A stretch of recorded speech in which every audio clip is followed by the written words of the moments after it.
magiging related yung gagawin natin dun sa very next topic na ating i-cover. So what we'll be covering so far will be, just broadcast. Yep, yan. Okay.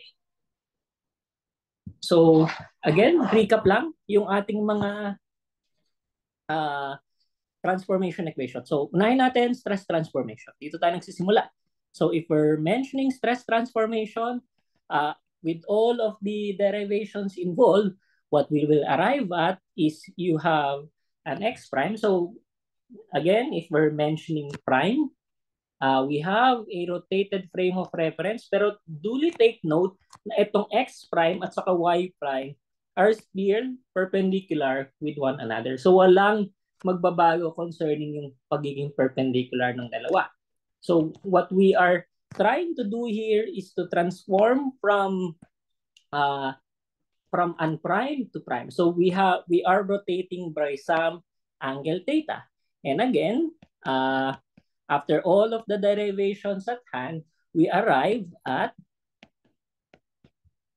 yung sa derivation na pinakita ko sa board last time, ang ginawa ko na lang is finlip ko na lang yung sign na si sigma y ngayon yung negative, si sigma x ngayon yung positive. Therefore, nag-flip ito and naging positive itong second term na to. So, meron ka pang tau xy sine 2 theta. Then, meron ka pang sigma y prime is equals to sigma x plus sigma y over 2 minus sigma x minus sigma y over 2 sine 2 theta. Tapos meron ka pang minus, so tau xy sine 2 theta. Then lastly, meron tayong tau xy prime. So on our rotated na plane, xy plane, kahit yung ating shear stress ay matatransform din. So meron kang sigma x minus sigma y over 2 times sine 2 theta plus tau xy cosine 2 theta. So ito lang naman yung ating transformation equations. But we duly take note na meron tayo rin tinatawag na principal plane. So meron tayong theta p. If given yung set ng sigma x, sigma y, and sigma x, sigma y, at saka tau xy, the formula goes na meron tayong ayusin natin, 1/2 arctan of 2 tau xy over sigma x minus sigma y. So meron tayo nito. Tapos meron tayong principal stress. So we denote that as theta P1 and theta P2. So si theta P1 and si theta P2, once sinubstitute natin to si tau P sa ating stress transformation equation kay sigma x at kay sigma y. So meron tayong sigma x plus sigma y over 2. Tapos pag sinubstitute natin yung cosine 2 theta right there. So mangyayari is meron tayong, kailangan tingnan natin. So tangent, so kung meron tayong arctan, we duly take note na isipin muna natin na triangle ito. So meron tayong triangle right here. This is 2 theta p. Then meron tayong tau xy. Tapos meron tayo rito tau x minus tau y over 2. So isipin natin siya na triangle. Para mabilis natin ma-imagine na meron tayong ito. Yan. Tau x minus tau y ay sigma x minus sigma y squared plus tau xy squared. So ito yung hypotenuse natin. So imagine we have this triangle right here. So para mabilis natin ma-imagine itong cosine 2 theta p, so meron tayong sigma x minus sigma y over 2 times over yung mahabang square root. So sigma x minus sigma y over 2 squared plus tau xy squared. So meron tayo nito. The sine 2 theta p is equals to tau x, wait lang. Sine pala to. So meron akong tau xy over sigma x minus sigma y over 2 squared plus minus yan. Minus, di lumalabas yung minus. So tau xy squared. So kapag sinubstitute natin lahat yan, imagine na mukhang kailangan natin i-expand to. So might as well delete na natin to. Oops, yan. So meron tayong pag kinonvert natin by theta P1, ang ginagawa natin is yung theta X prime, yung nagiging theta P1 natin. So pag sinubstitute natin, sigma X plus sigma Y over 2, then mangyayari is pag sinubstitute natin yung cosine 2 theta P, meron tayong tau X minus tau xy over 2 squared divided by square root of tau x minus tau y squared over 2 plus tau xy squared. So meron tayo nito for the first term. For the second term, magiging tau xy squared over square root of tau x minus tau y over 2 plus tau xy squared over 2. So, ano ang nangyari in a nutshell? So, kapag sinimplify pa natin to, meron tayong first term. So, since common denominator nila yung hypotenuse, so meron akong tau x minus tau y, sigma x minus sigma y squared plus tau xy squared divided by yung square root lang ng numerator. So, bitin pala yung mga nasulat ko. So, yung square root lang pala siya ng numerator. So, mayroon akong tau x, sigma x minus sigma y over 2 squared plus tau xy squared. So, maka-cancel out lang yung yung radicand. So, mangyari lang is meron akong tau x plus tau y over 2 plus the square root of sigma x minus sigma y,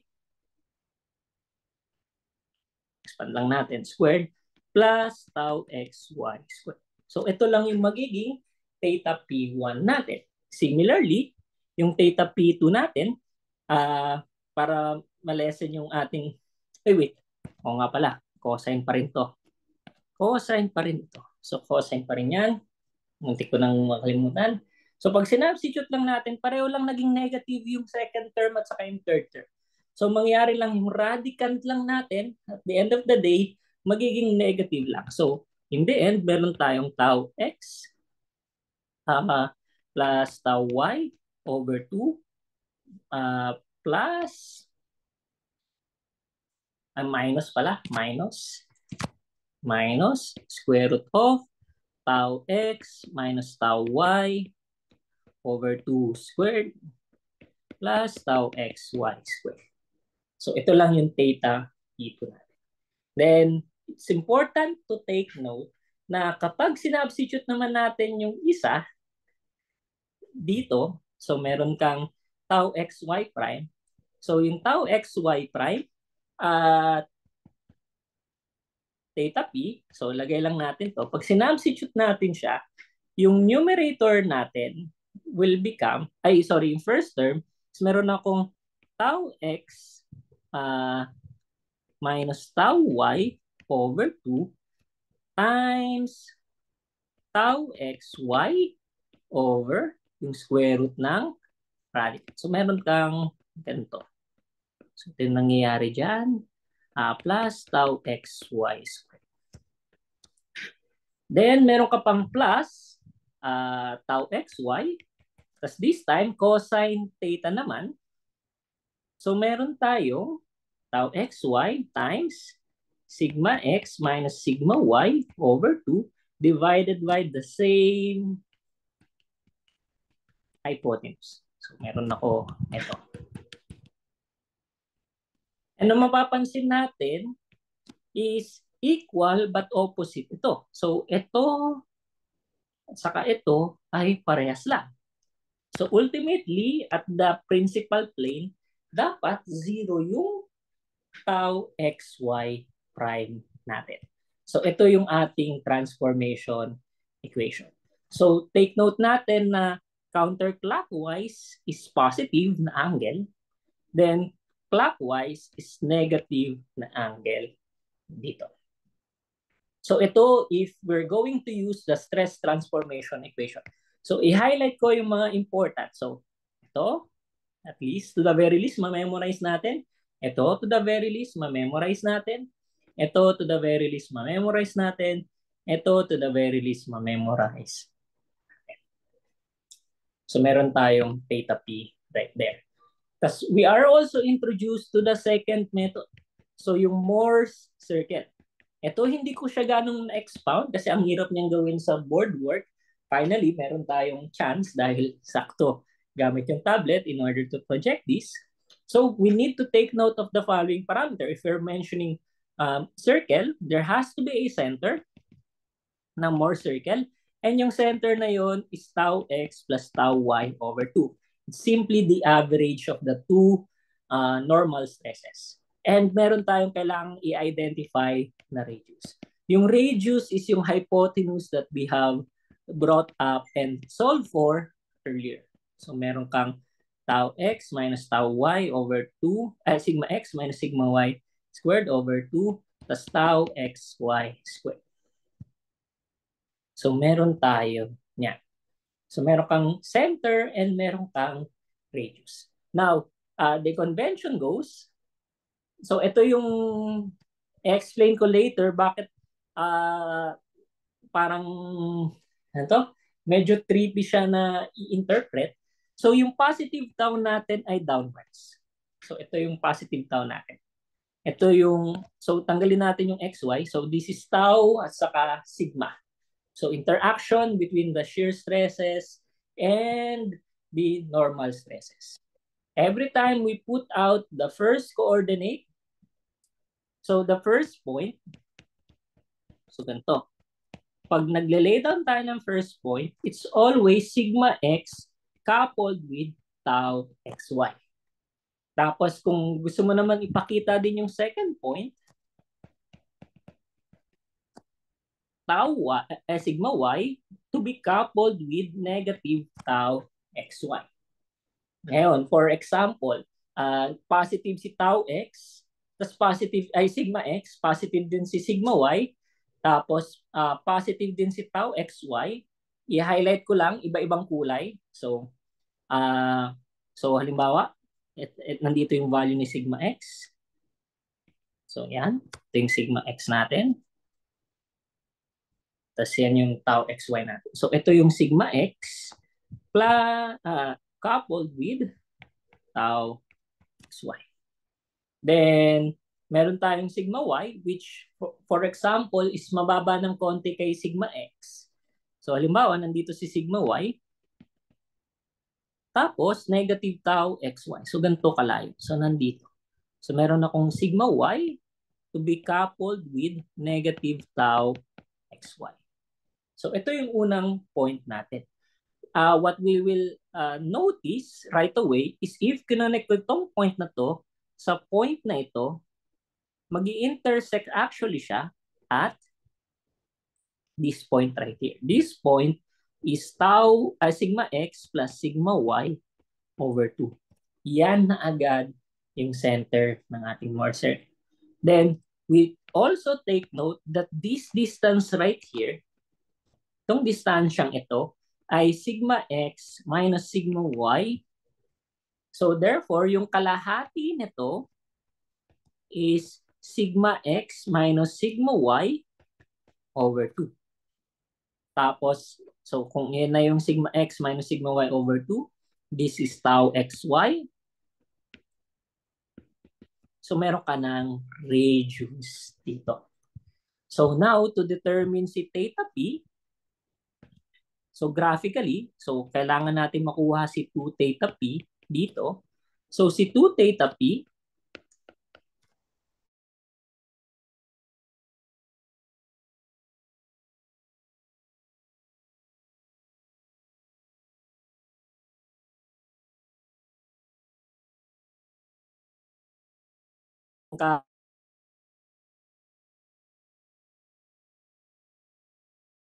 So if ito yung theta P natin, so opposite over adjacent. So yung opposite natin is tau xy. Yung adjacent natin ay sigma x minus sigma y over 2. Essentially, the same formula.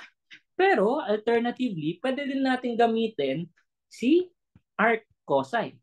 Pero this time, yung arc cosine is sigma x minus sigma y over 2 divided by yung hypotenuse. So yung hypotenuse is yung radius na na-compute natin. So ito-term ko na lang to as r for the sake of conciseness ng natin illustration. So meron ka ito. And actually, equal din siya to arc sine of tau xy over r. So ito yung ating theta P. So may mga alternative tayo na formula. Another example would be, what if binigyan ako ng negative na tau x? Tapos, so binigyan ako ng negative, so negative na tau x. Tapos negative yung tau xy. So mangyayari dito is this first term, so this is yung negative na, sorry, sigma pala. Negative na sigma, right here. Tapos, negative tau xy daw yung kakapolvin niya. So, meron akong negative tau x, tapos negative tau xy, tapos halimbawa, pareho lang ng ano dito. So, yung negative ng negative is positive. So, for example naman, dito napadpad si tau y, ay sigma y, na coupled with yung negative ng negative ng tau xy. So, kaya, ganito siya. Ganito yung orientation niya. So, ito yung first point, ito yung second point. We simply have to connect these 2 points and we have here yung center ng ating Morse circle. Then, ito yung ating radius. Then, gawin na lang natin yung circle. So, yun yung missing na point dito. So, gawin lang natin yung circle. So, try ko lang na... Hindi, mali yan. Mali. Dito yan. Dito. Dito. Dito. Dito. Dito. So, sulat ko lang.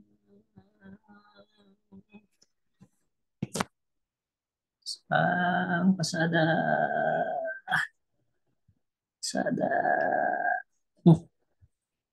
Pasada. Yung isa.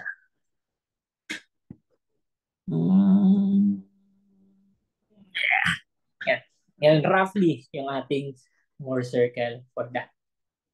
Ngayon, so, halimbawa, so, bigay tayo ng example. Binigyan tayo ng sigma x to be equal to 50 KSI, kip per square inch. Tapos binigyan tayo ng sigma y na equal to 25 KSI. Tapos binigyan tayo ng tau xy na equal to negative 12 KSI. So how we will be doing if, for example, ni-rotate natin siya by 30 degrees. So this is example number 1. So try natin. So example number 1. Pwede natin gawin yung stress transformation equation.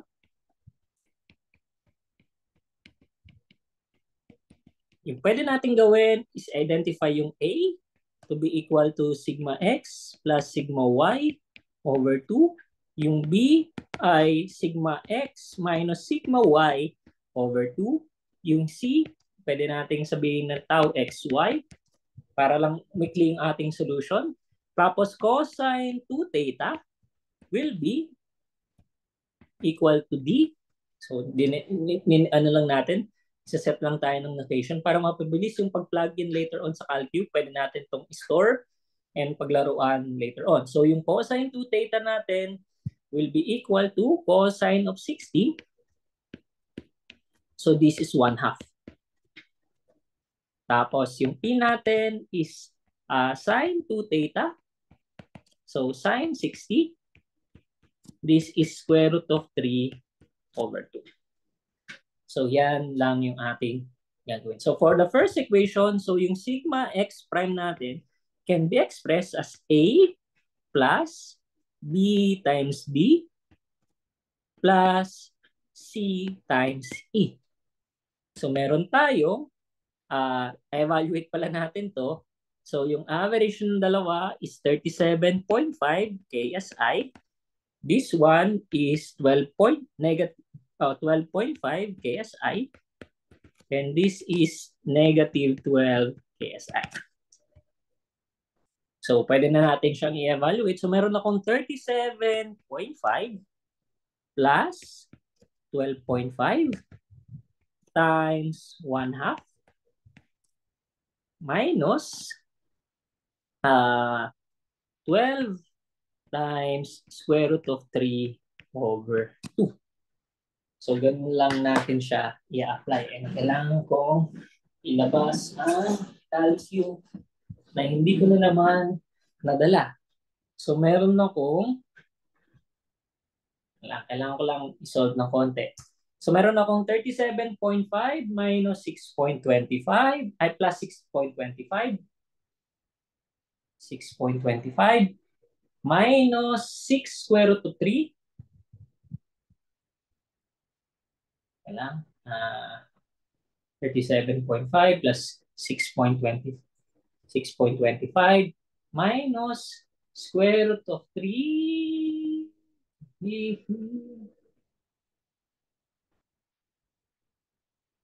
times 6. So meron akong 33.36. 33.36 KSI. Ito yung bago kong sigma x.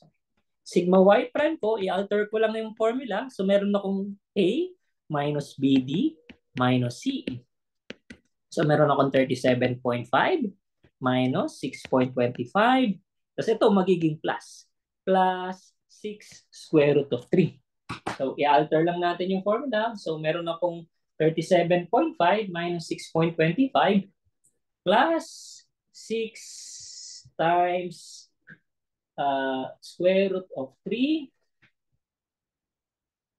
So meron akong 41.64 KSI. 41.64 KSI.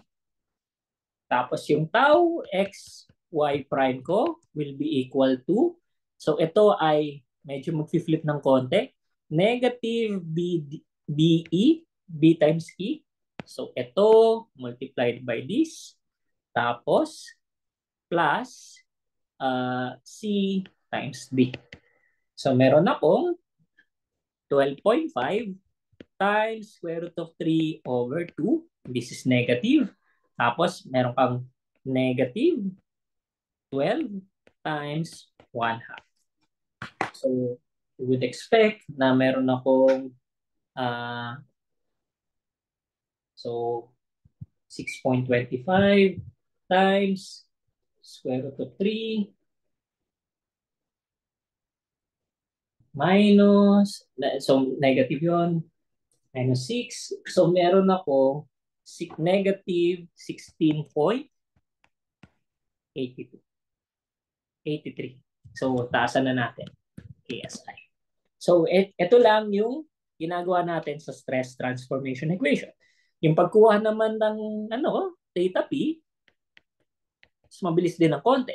Yung theta P would be 1/2 arctan of C over B para makuha natin yung theta P. So C over B, so meron tayong 12 divided by 12.5. So kukunin natin yung arctan nito. Sa Excel ko na nga gawin, mas mabilis mas mabilis i-type. Kunin yung arctan yan. So meron akong 0.5 times 8 tan ay i-radians ko pala to para alam natin na in degrees kasi by default yung calculators natin ay in radians. So remind lang natin na degrees yung units natin. 12 divided by 12.5 Oops. Degrees pala. Degrees. So meron tayong theta P is equals to 21.91 KSI. Then isang mabilisan lang, kung gusto natin makuha yung sigma P1 natin, we simply have to add yung A plus yung square root of B squared plus C squared.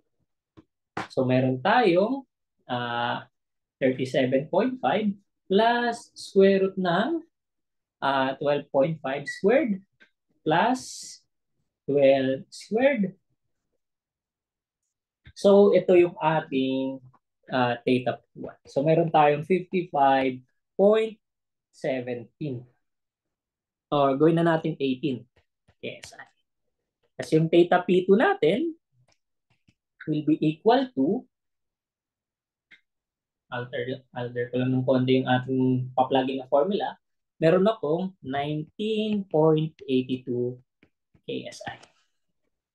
It's important to take note na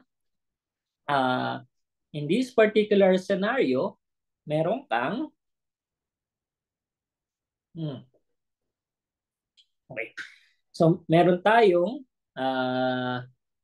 theta P1 saka theta P2. Etong theta P natin, kailangan ko lang i-communicate.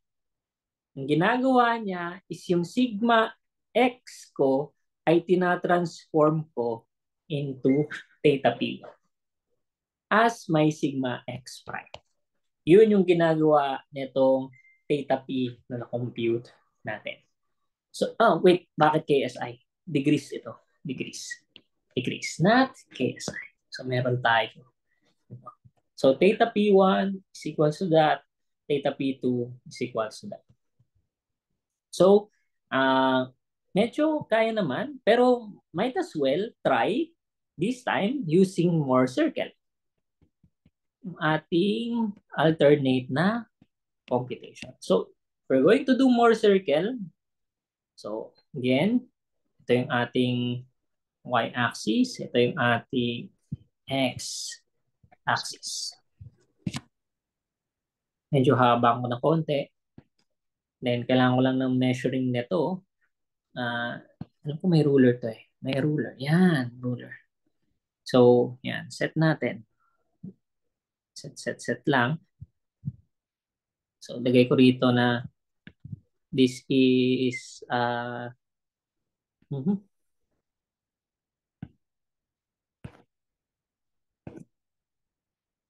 yun.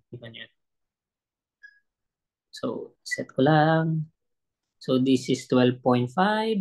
This is 25. This is 37.5. This is 50. Yan. Parang mabilis natin compute. Tapos gawin ko lang ng ganito. Pwede pa lang nawala na. Na-distort na ng konti. So, ito yung 12.5. So, therefore, yung 12 ay banda dito. So, thank you ruler. So, meron kang 12.5. So, graphically natin siya ginagawa. So, i-plot natin.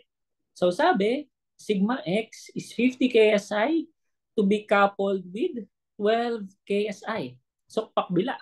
Sa kabila pala to. So, sigma x ko ay 50. So, dito. Ito siya. Tapos, 12.5 KSI. 12 KSI. So, ito yung 50 at saka negative 12. Yan yung first coordinate natin. Sigma y ko is 25. So, meron akong 25 dito. Tapos, positive 12. Kasi negative ng negative. So, meron akong positive 12 dito. So, 25 at saka 12. So, ito yung aking dalawang points. I would connect these 2 points right here. And supposed to be mag-i-intersect siya dito sa 37.5. So, ito yung ating 37.5, 0. So, ito yung ating center. And with duly take note kung anong angle yung makukuha natin. So yung angle na nakuha natin is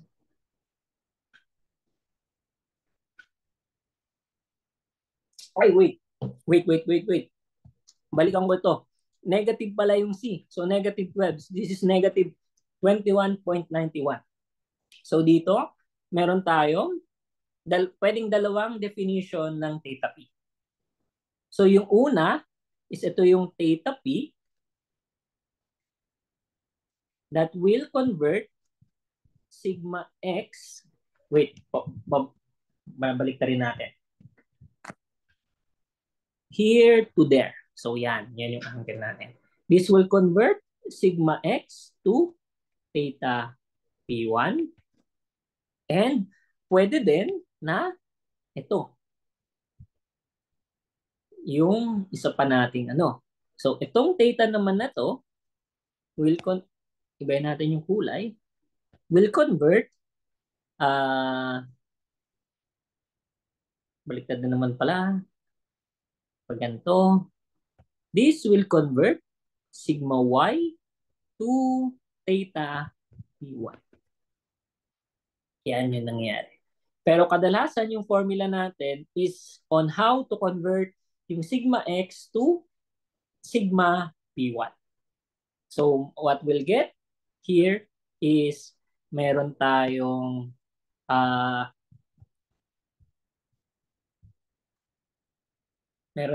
component na ganito to be equal to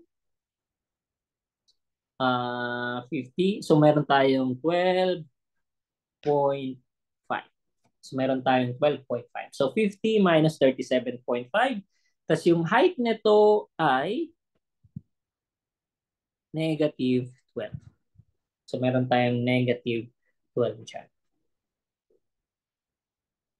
So kailangan lang natin computein yung R. Yung R is equals to square root of 12.5 squared plus square root of, so R, sulat ko na nga dito, square root of 12.5 squared plus negative 12 squared. So meron tayong 12 squared. So meron akong 17.37 KSI. Yung center ng aking Mohr circle is 37.5. So pwede kong i-drawing yung Mohr circle dito. Alang tedious. Sige lang. Laban natin to.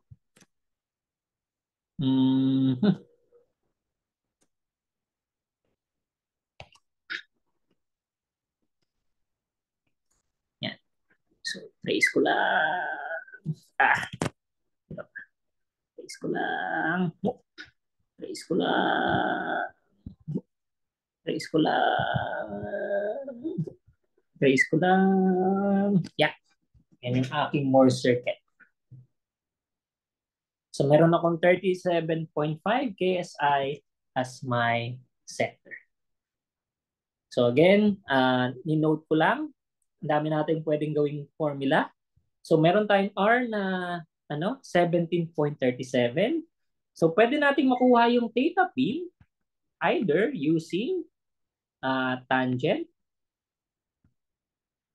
So 1/2 arctangent of, graphically muna. So pag Mohr circle, take note, whatever angle na nakikita natin sa Mohr circle is twice ng angle nung ginagawa natin sa transformation. So whatever angle this is twice ng angle dun sa coordinate transformation natin. So meron tayong arctan of, meron tayong 12, opposite pala. So 12 over 12.5. So kapag kinuha natin yung arctan nun, is equal to 43.83. 43.83 degrees. Or pwede na natin kunin, alternatively, try natin, sine, arc sine ng 12/17.37. Pwede din natin i-try yan. So degrees, so para lang a sine, arc sine, 12 divided by 17.30. Actually, 17.33. 17.33. 17.33. Naduling lang ako doon sa 327. So kapag ginawa natin yan, it's still the same angle and ganun din kung cosine. So pwede natin paglaruan. Ang dami nating options kapag more circuit. Pero this represents, take note, yung may negative sign dito. So negative ito, negative ito. So, as illustrated, kailangan kong mag-rotate ng clockwise para itong radial line na ito ay mag-rest horizontally. Para mag-rest horizontally. That would indicate na kailangan ko mag-rotate ng clockwise para ma-reach ko yung tinatawag na principal plane. So yung theta P1 ko. So C plus R, tas yung theta P2 ko is C minus R. Pag ginawa natin yan, we would arrive at 51.18 kasi meron kang 37.5 plus 17.33. So makakuha natin yung 55.18. Tapos meron kang 19.82 na makukuha dyan. Bakit din ko pala pinapakita sa inyo yung Moore circuit? Take note, we have this interesting feature right here. So, kailangan kong lakihan para mas ma-highlight ko. Ito, this is where your principal axis lie. So, in these particular points, maximum at saka minimum yung ating normal stress and zero yung ating shear stress. Pero we have to also take note na meron din tayong maximum shear na gustong ma-identify. So itong maximum shear right here. Itong maximum shear right here. I-highlight ko on a different color. Ito yung aking maximum shear plane. So in order to get, for me to get into that plane, so I need to, so from here, I need to rotate clockwise. And I need to identify itong theta S. Theta S that will give me to the plane where the maximum, the shear stress is at its maximum. So itong theta S natin, knowing yung ating trigonometry, so meron tayong theta S right there. So meron tayong kailangan nating i-break down. So theta S would be, sorry, this is 2 theta S. So 2 theta S.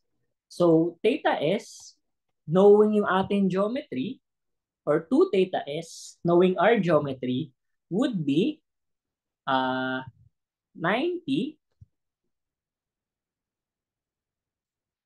plus theta P. 90 plus theta P. 2 theta P. Then one implication of that is kapag dinivide natin to both sides by 2, what we would arrive at is this particular relationship right here. So if I've already identified my principal plane right there, ang gagawin ko lang is mag-add lang ako or magma-minus ng 45 degrees para makuha ko yung plane kung saan maximum yung aking shear stress. And yung maximum shear stress ko, yung tau max ko dito, will be equal to radius. So ito ay equal dun sa radius. So yung radius natin is yung currently sigma x minus sigma y over 2 squared plus tau xy squared.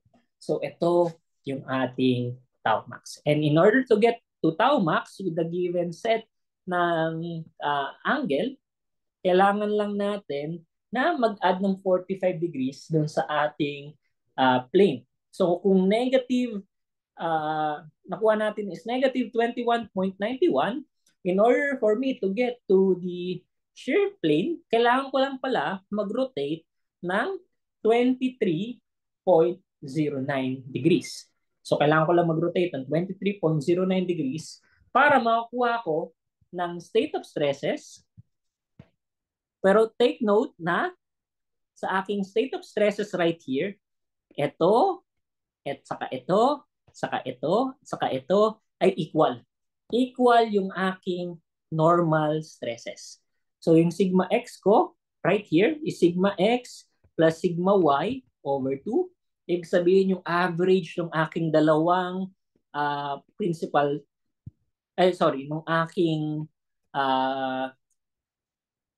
normal stress, yung magiging normal stress dun sa transform the plane ko on which maximum yung aking shear stress. So magiging maximum yung aking shear stress, and based dito sa illustration natin, magiging maximum negative. So maximum negative, ibig sabihin nandito siya, nandito siya, nandito siya, and nandito siya.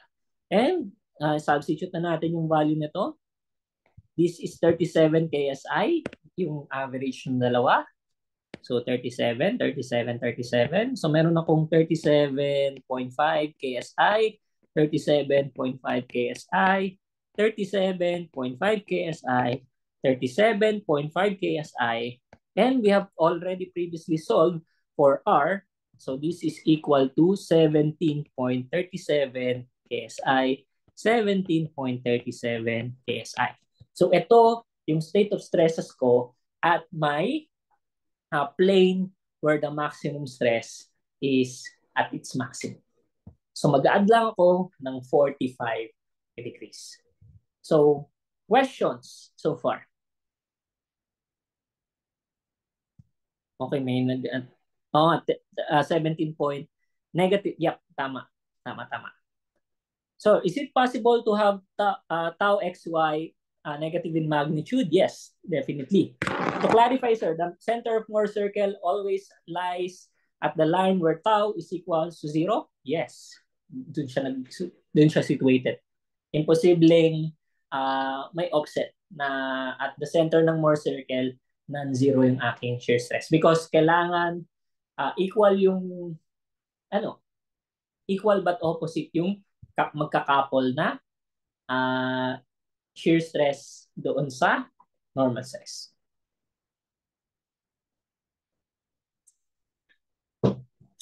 Can you repeat yung theta P1 and theta P2 of the Mohr circle? Like yung solution po there. Okay. Again, duly noted. Let me share my screen once again. And siguro check na rin natin.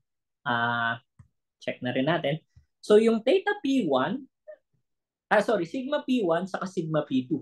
Yung theta P will, by default, yung given na formula ng theta P will enable me to transform or to provide a sigma x prime such that it is equal to the maximum na principal. So parang gusto kong tina-transform ko yung sigma x right here papunta into a sigma x prime na equal dun sa malaki na principal stress out of the two.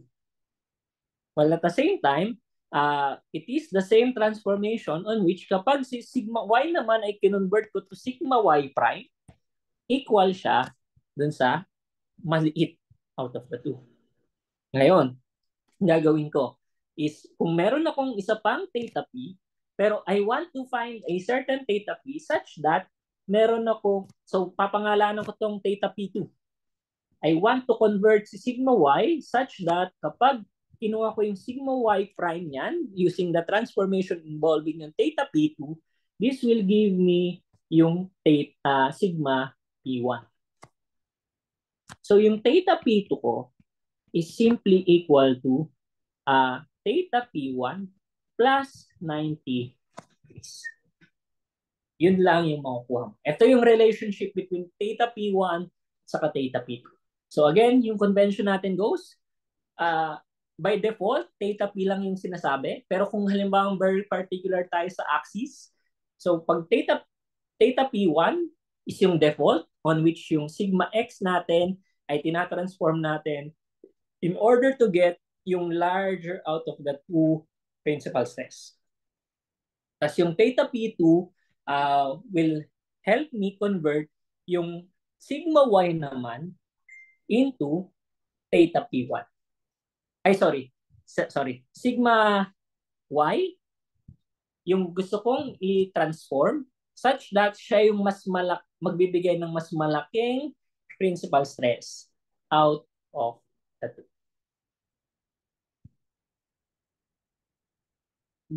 Derivation ng theta P using the graph. Please help pa-clarify. So, theta P, let me highlight, theta P sa Mohr circle na graph is this is twice ng theta P. I want to convert this axis right here. So, ito, I am doing rotational transformation from here to here. So, essentially, ni-rotate ko yung plane ko by this angle. Pero itong angle na to is always twice of the transformation angle. Pero if I want to have this radial line that I've drawn from the given state of stresses, so ito yung 50 and negative 12 and 25 and 50, 25 and negative 12. So ito gusto kong ihilata rito. So ito kailangan ko mag-rotate ng clockwise para magawa yung transformation yun. And para magawa ngayon, I simply have to get itong angle na to, ay itong length na to, pwede din to, itong height na to. So I will have a triangle right here. Ito yung hypotenuse. Kung ito yung angle na to, twice ng transformation angle. Ito yung opposite, ito yung adjacent. So pwede kong gawin na arctan yung gamitin ko. Arctan nitong angle na to will be equal to this divided by this. Or pwede kong gawin is sine on which opposite over adjacent. So sine ng twice ng angle nito ay 2 theta P is equals to this divided by this. Or pwede ko rin gawin yung cosine on which adjacent naman over hypotenuse. So ito essentially yung nangyayari dito. So parang pinapakita ko lang yung equivalence ng stress transformation equation dun sa nangyayari sa Mohr's circle. So hoping na nasundan ito sa okay naman so far? Questions pa? Questions? Taas lang ng kamay if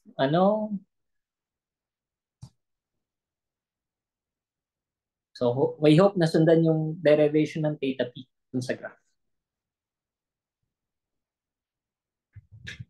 So yung radial line that connects yung center ng Mohr circle dun sa sigma x and tau xy, yung angle na yon that makes between the horizontal. Yun yung theta, 2 theta P natin.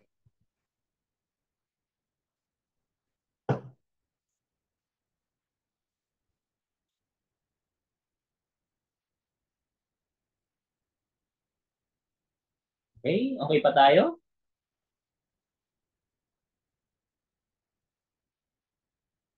Okay pa? Tapos ang stretch tayo.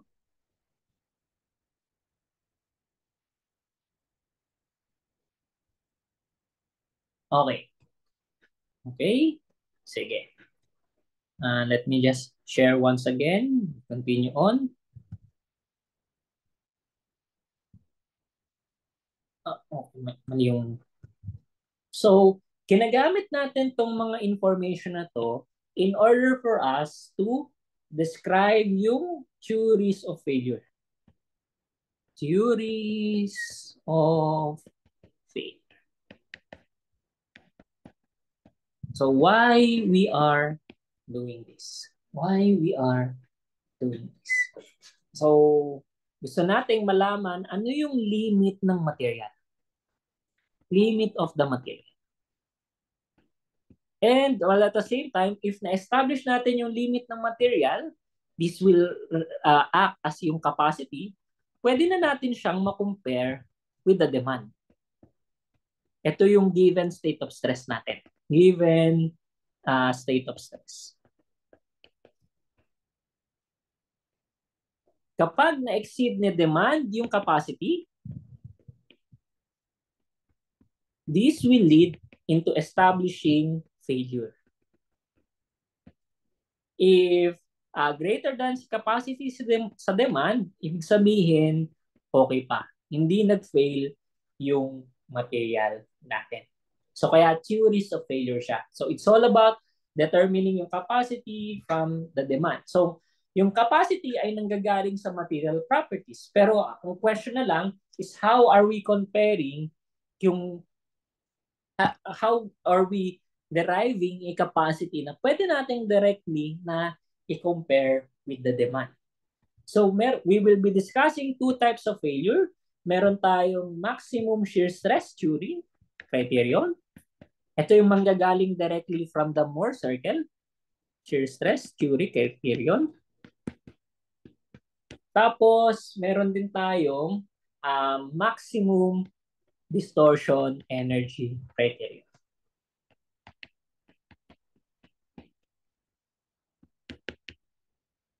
Energy theory criterion. So, si shear stress theory ay mainly sa stresses. Ito, si maximum distortion energy is sa strain. And part ng definition natin ng sa strain into establishing energy, we would be defining what's called strain energy. Pero in a nutshell, if we're going to discuss yung ano nga to? Magandang i-abbreviate na lang natin to. MSST. Itong MSST is more known as the stress ka failure theory. So essentially, ang chine-check lang natin is whether yung ginagawa kasi natin is kunwari ay meron kang Mohr circle na madederive such that 0 dito, tas on the other end is sigma y. Yung sigma y natin is what we establish to be the yielding stress. Ito yung upper limit na pwede natin iset. Then we try to make a Mohr circle out of this. So pag gumawa tayo ng Mohr circle out of this, we only have to define, ito yung sa material mo, material-wise. Ito yung kaya niyang i-handle. And if we're going to set a limit, might as well try itong limit concerning yung shear stress natin. So meron kang tau max na ma-identify. Tau max na may ma-identify dito. And if we have established this to be equal to sigma y over sigma y as my diameter, so therefore yung tau max ko is equals to sigma y over 2. Ito yung kailangan nating ma-establish na whether yung maximum na shear stress ko exceeded that of the half of my yielding stress. Doon ko ma-establish na nangyari yung failure. Ngayon, ang question na lang is how can I readily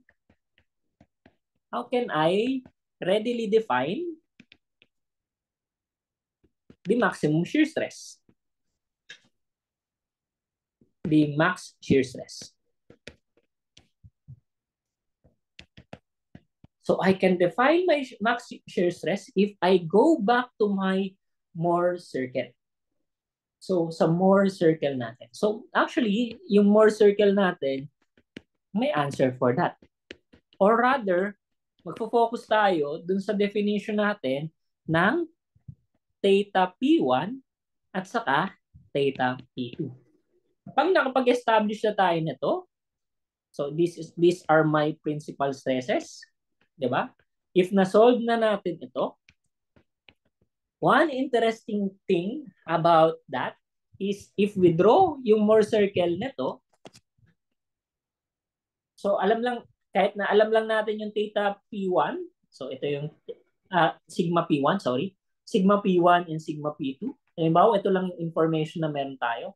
Magagawa pa rin natin yung Mohr circle out of that. Because alam natin na at these 2 points, 0 yung aking shear stress, and I will be able to extrapolate na ito ay yung center ng aking Mohr circle. So theta P1 plus theta P2 over 2. Ito yung aking center ng Mohr circle. And consequently, this part right here will become yung radius. Yung radius na to, yung magbibigay sa akin ng tau max.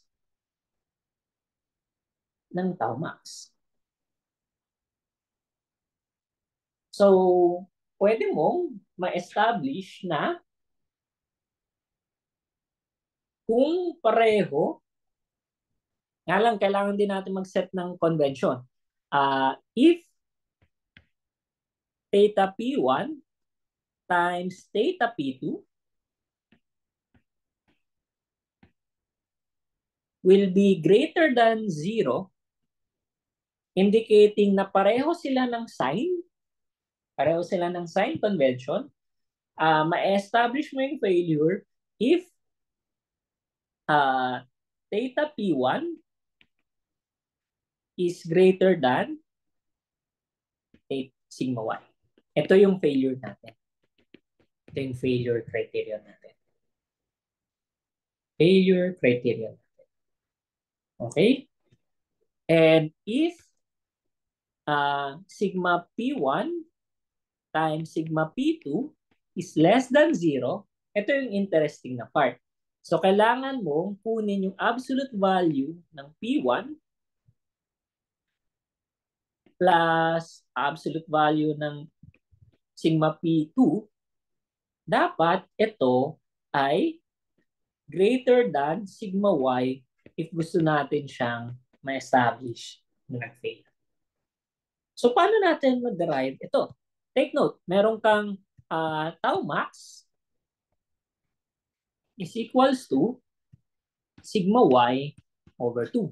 While at the same time, we already know yung tau max to be equal to theta P2 at theta P1 plus theta P2 over 2. So, actually, nirehash lang natin yan.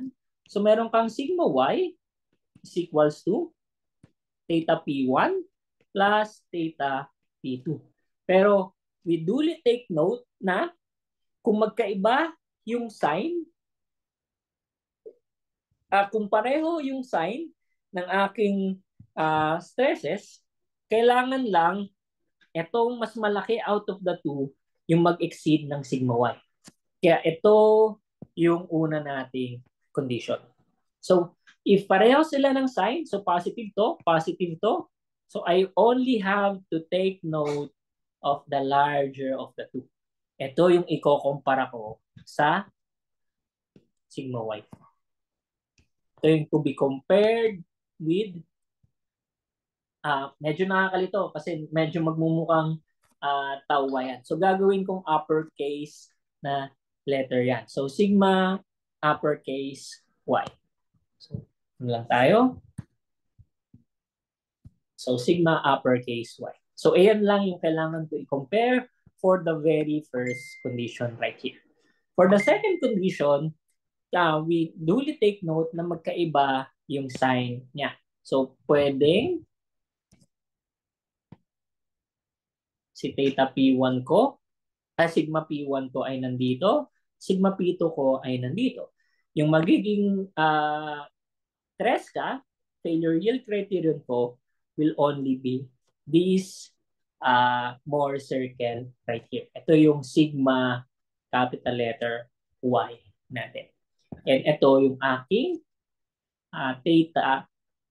sigma P1.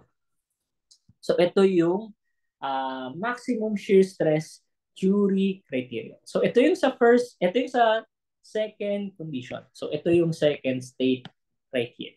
Yung first state will be ito. Kailangan ko lang mag-drawing ng malaking more circle. Nasablay na naman. Kailangan ko mag-trace. Sablay. Kailangan ko lang drawing ulit.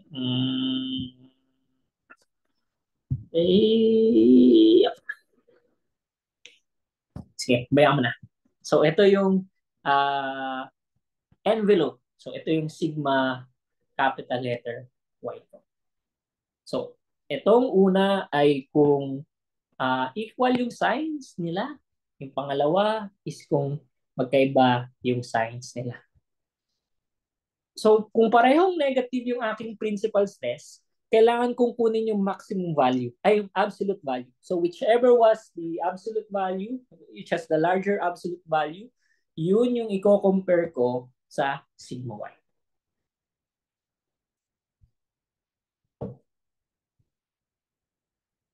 So pwede nating lagyan ng ganitong condition. So para lang formal and logical yung ating statement.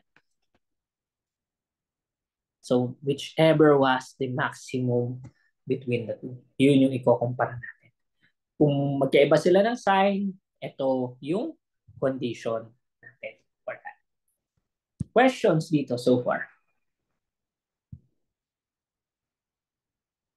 Lang question?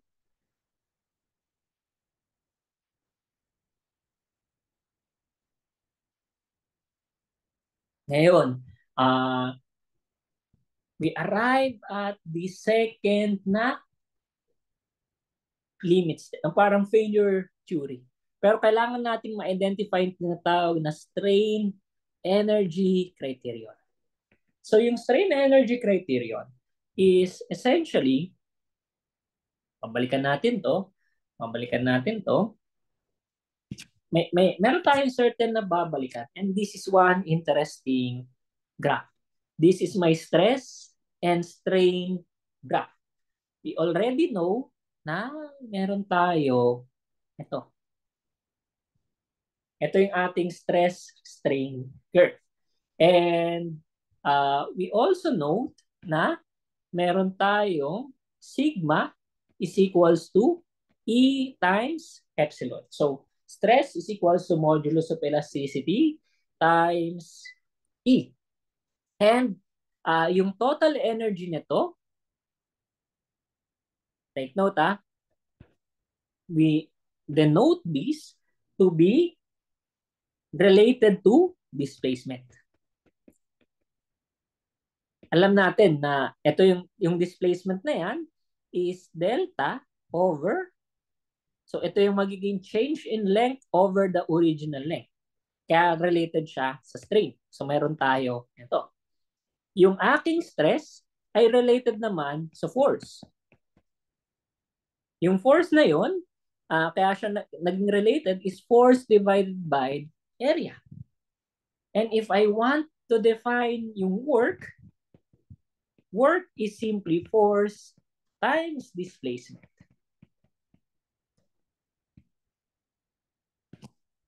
So, pwede nating laruin to such that meron akong area times stress. Ito yung force ko ngayon. Tapos, meron ako dito na original length times strain. Ito ngayon yung magiging definition ko ng work. Pero at the same time, yung stress ko ay related to strain by the elastic modulus multiplied by strain. So therefore, yung aking energy or more known as strain energy will be equal to, so meron akong area, original length, pero actually ito ay volume. Ito ay volumetric to. So mamaya may explain natin yan. So area times original length times ano nangyari? Modulus of elasticity. So elastic modulus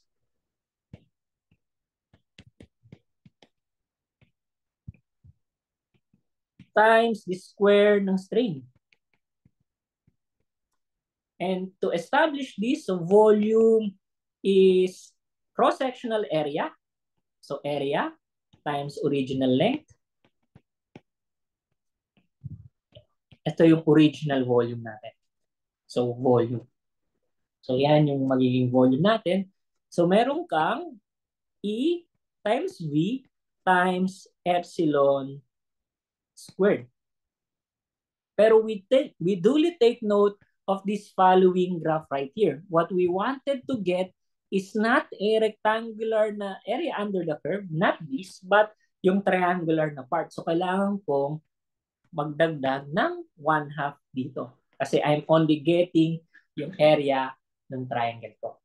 So meron akong strain energy. So ito yung strain energy na in-express natin kung i-reduce natin to per unit volume, so meron akong ganito. This is my strain energy per unit volume.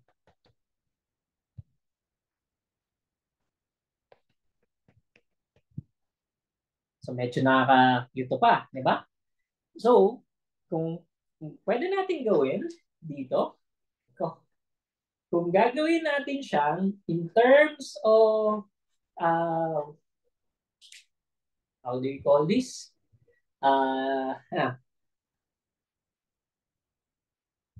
Epsilon squared. So, kung gagawin natin in terms of the principal stress, so kung 3D, so in terms of the principal stress,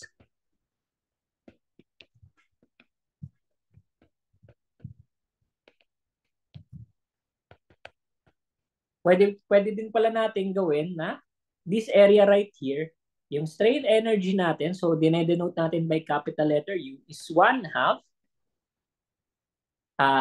sigma times epsilon. So pwede natin gawin na ganito. So if in terms of the principal stress, so we will be identifying sigma 1, sigma 2, and sigma 3.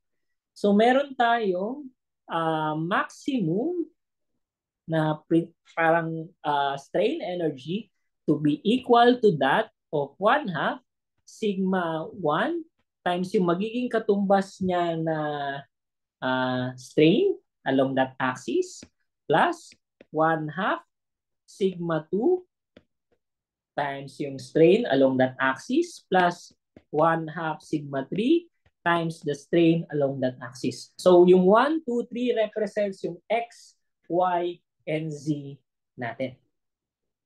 And actually, pwede pa natin tong gawin na yung interesting na part dito. So yung interesting na part dyan ay yung sigma 1 ko or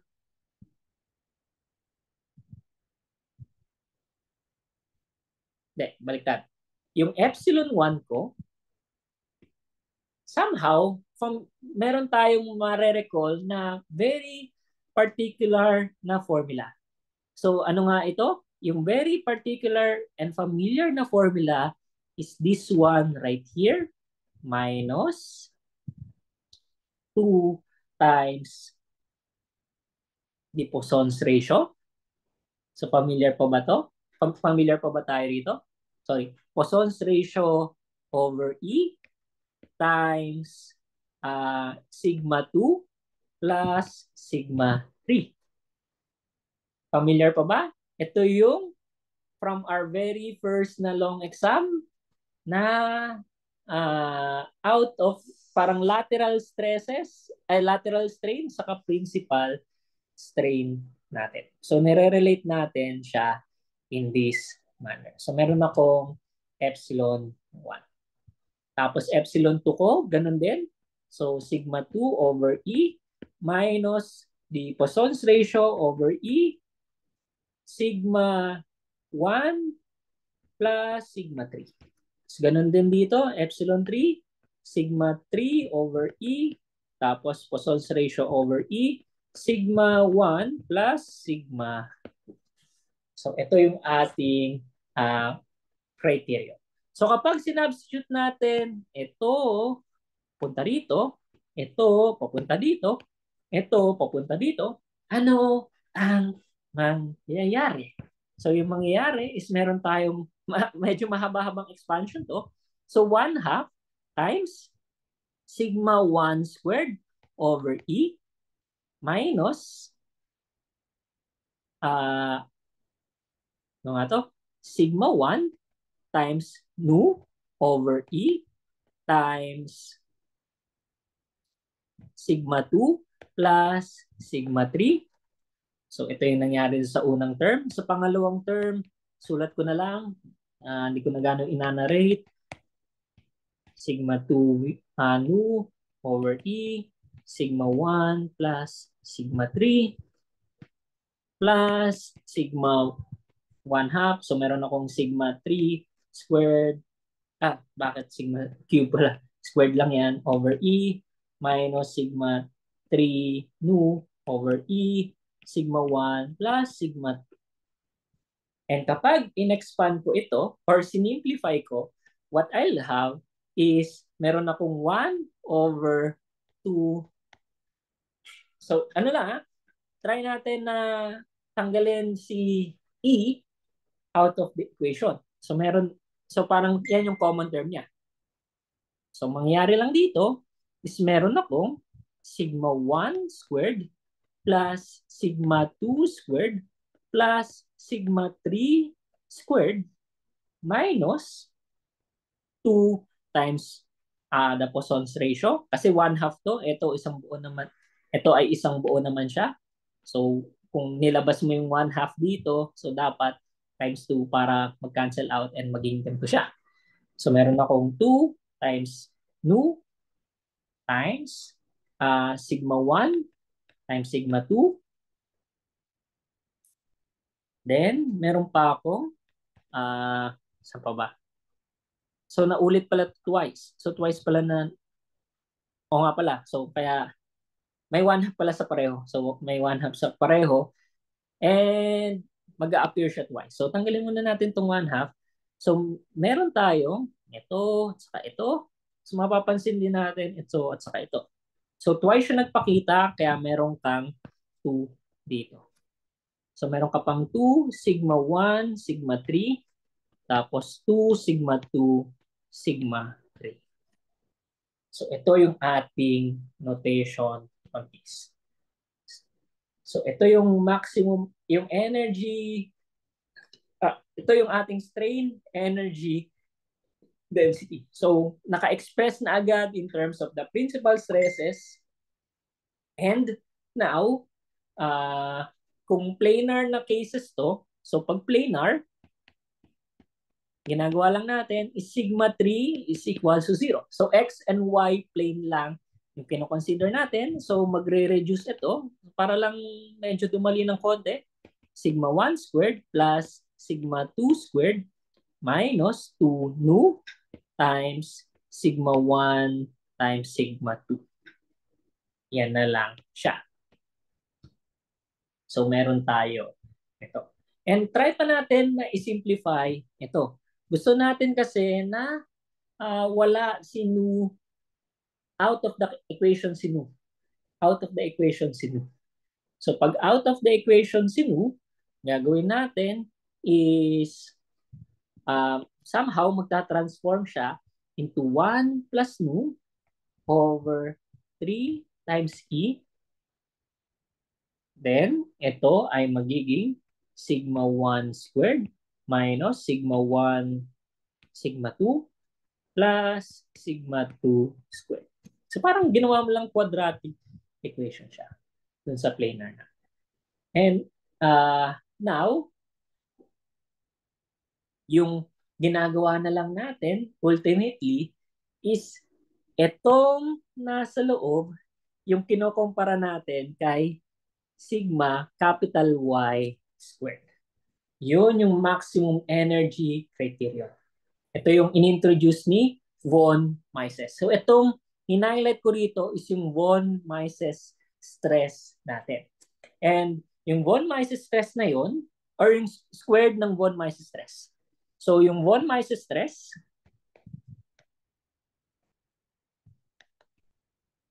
for 2D is simply equal to sigma 1 squared minus sigma 2, 1 sigma 2 plus sigma 2 squared. Ito yung square root niya. So sigma von Mises. And based sa von Mises criterion, dapat ito ay hindi lalagpas ng sigma y. Or to say na nag-fail siya, dapat lumagpas siya ng sigma y to establish na nag-fail ito. So ito yung maximum energy, distortion energy theory. Kasi mas sa C18, ang tinaterm siya ng maximum energy of distortion criterion. So medyo nag-mix up pa yung terminology ng 102 at saka ng CA18. So meron kang maximum energy criterion. And kapag kinuha natin yung maximum shear, kasi yung itsura ng von Mises na na plane is parang meron kang ganito. Meron kang set of stresses. Kasi yung ginagawa lang ng von Mises stress mo is we are making some oval. So, tinatrack ko lang to. Tinatrack ko lang. Parang ang hirap magano. Sigma Y. Then, meron pa akong negative sigma Y dito. So, ito ay sigma Y. Tapos, right here is sigma Y. Tapos, meron pa akong sigma Y dito. Sigma Y dito. Yung MSST ko, to illustrate, ito yung pinapakita niya. Ito. So, Hugis Piatos. So, ito si Hugis Piatos. Ito yung MSST. Tapos yung MEDT ay itong pabilog. So ito yung von Mises na natin criteria. So we arrive at that, and we arrive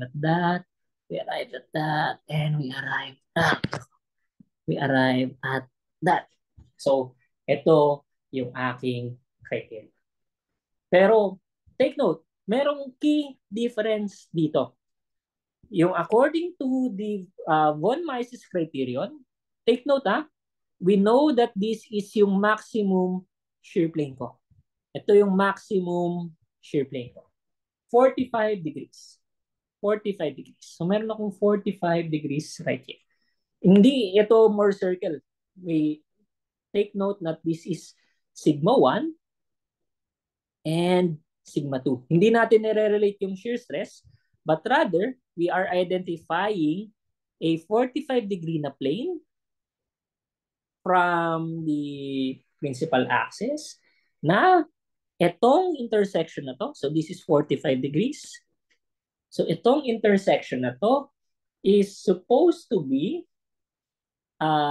if nirelate natin siya kay, if this is given to be sigma y, knowing our geometry, we would arrive at, so meron akong 45 degrees dito,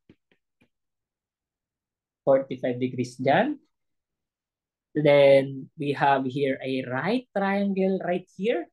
So what we would arrive at is this point right here will be sigma. Ano nga ito? Kailangan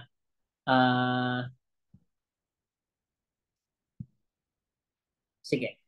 Itong point na to will have sigma y, sigma capital Y over square root of 3, sigma capital Y over square root of 3. So ito yung nagiging basis karamihan sa paggamit ng shear stress na limit. Kasi itong sigma y over 3 na ito, ay square root of 3 na ito, is approximated to be equal to 0.058 sigma y. But if we want to get, parang to have some conservative value, makakita tayo ng mga gantong term, yung 0.6 F, 0.6 sigma y. So ito yung ating dalawang failure criteria. So meron kang NSST, yung in pink. Then meron tayong MDET, yung in red. So pinakita ko lang sa inyo yung buong derivation. So the way that we will be using it is for maximum shear stress theory, we need to make our Mohr circle kasi kailangan nating magawa yung theta P1 and theta P2. We take note of the signs, then saka natin siya i-relate kay sigma y. Depending dun sa likeliness ng signs ng ating principal stress. For the strain energy criterion, we need to quantify what's called von Mises stress. So yung von Mises stress ay equal to this term right here. So pwede mong sabihin na si sigma 1 is si sigma P1, then si sigma 2 is si sigma P2. So pwede mong gawin na ganito. Oh, nakalimutan ko, may squared pa pala to. So ito yung von Mises stress criteria. So in the next meeting, we'll be discussing some examples and we will be having a review on your upcoming na exam. So kita-kits tayo sa Thursday. So thank you all for attending today's class. Thank you.